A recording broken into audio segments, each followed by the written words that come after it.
আপনাদের মতোই আমি একজন সাধারণ মানুষ। আপনাদের কাছে ভোট চাইতে এসেছি আমার স্বামীর জন্য। আমি আপনাদের মাঝে এসেছি, আপনাদেরই সন্তান এস এ জিন্নাহ কবির, আপনাদের এলাকারই সন্তান। এখানেই তার বেড়ে ওঠা। অনেক দিন তার চড়াই উতরাই পেরিয়ে এসে একটা নির্দিষ্ট জায়গায় এসেছে, সেটা শুধুমাত্র আপনাদের জন্য এসেছে। আমি মনে করি আপনারা ধানের শীষ প্রতীককে সবাই ভালোবাসেন, বিশেষ করে ঘিওর দৌলতপুর শিবালয় এই তিনটা থানার লোক। আমি জানি যতটুকু, আমি যদিও রাজনীতি করি না, তারপরেও আমরা জানি যে আমরা এই প্রতীকটাকেই সবাই ভালোবাসি। আমরা সবাই ধানের শীষে ভোট দিবেন এবং আপনাদের সন্তান এস এ জিন্নাহ কবির, তাকে আপনারা মনোনীত করবেন। আমাদের ভারপ্রাপ্ত চেয়ারম্যান একটা বিষয় আপনারা খেয়াল করেন, সব কিছুর মধ্যেই 31 দফা একটা ঘোষণা দিয়েছেন। এর মধ্যে বিশেষভাবে সে মহিলাদের নিয়ে একটা ফ্যামিলি কার্ডের আয়োজন করেছে।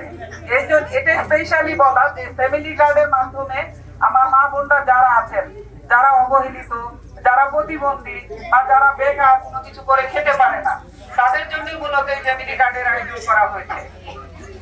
আপনারা এতটুকু উনি এত বাইরে থেকে বসে তাও তবু আপনাদের জন্য চিন্তা করতেছেন। এটা আমরা তার প্রতি কৃতজ্ঞতা প্রকাশ করব না? আমরা তো অবশ্যই তার প্রতি কৃতজ্ঞতা প্রকাশ করব, তাই না?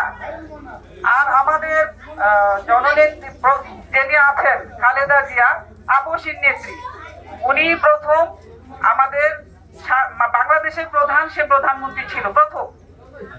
উনি সব সময় নারীদের নিয়ে চিন্তা করতেন এবং নারীদের অধিকার নিয়ে সে চিন্তা করতেন। উনি আজ অসুস্থ, ওনার জন্য সবাই আপনারা দোয়া করবেন, কারণ উনি এমন একজন আপসীর নেত্রী, উনি কোনো কিছু তোয়াক্কা করে না। উনি যদি তোয়াক্কাই করতো তাহলে সে দেশের বাইরেও চলে যেত, কারোর জন্য সে চিন্তা করতো না। আর আপনাদের যেটা সমস্যা থাকবে, মূলত আমি আপনাদের কাছে আসছি যে এখানে নদী ভাঙ্গন এলাকা আমরা যদি জয়যুক্ত হয়ে আসতে পারি, আপনাদের প্রথম আমরা যে কাজটা করব, সেই নদী ভাঙ্গন এলাকা আমরা প্রতিরোধ করব। সেটা যেভাবেই হোক আমরা করব। এটা আমি আপনাদের কথা দিয়ে গেলাম, আমি ওয়াদা করে গেলাম, যাতে এই এলাকার মানুষ সুখে শান্তিতে থাকতে পারে। আর আপনারা সব মশার বিরুদ্ধে সুরক্ষা দিতে এলো বসুন্ধরা এক্সট্রিম অ্যারোসল। মশার বিরুদ্ধে এক্সট্রিম সুরক্ষা। সবাই এতদিন যে ভোট দিতে পারেন নাই, তা আমিও দিতে পারিনি। আমরা সবাই মিলে 12ই ফেব্রুয়ারি ভোট দিতে যাব ইনশাআল্লাহ। 17 বছরে কেউই আমরা ভোট দিতে পারিনি। আপনারা আসবেন, আপনারা ভালো থাকবেন। আর সবাই আপনার সন্তান, আমি মনে করি আপনাদেরই সন্তান এস এ জিন্নাহ কবির। উনি দীর্ঘ 17 বছর উনি কষ্ট করে গেছেন। উনি ওই একদিনের জন্য আপোষ করেনি। আপনারা তার জন্য দোয়া করবেন, সে যেন আপনাদের মধ্যে বিজয়ীর বেশে এসে আপনাদের সকল সমস্যার সমাধান করে দিতে পারে। আর এইখানকার আমি সর্বশেষ যে কথাটা বলবো, এখানে যারা আয়োজন করেছেন, যারা আয়োজক ছিলেন, তাদেরকে আমি ধন্যবাদ জ্ঞাপন করছি।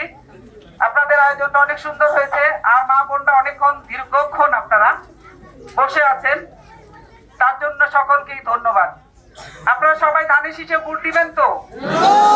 আমি কিন্তু রাজনীতিবিদ না, আমি শুধু আপনাদের মতোই আমি একজন সাধারণ মানুষ। আপনাদের কাছে ভোট চাইতে এসেছি আমার স্বামীর জন্য। আপনারা সবাই ভোট দিয়ে তাকে জয়যুক্ত করবেন।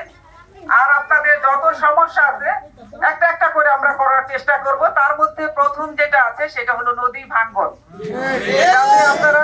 যাতে আপনারা স্বাভাবিক জীবন যাপনের মধ্যে থাকতে পারেন। আর আপনারা সবাই মিলে আমাদের যে দেশনেত্রী খালেদা জিয়া, ওনার জন্য সবাই দোয়া করবেন। এইটুকু প্রত্যাশা আমার থাকলো। আপনারা সবাই ভালো থাকবেন।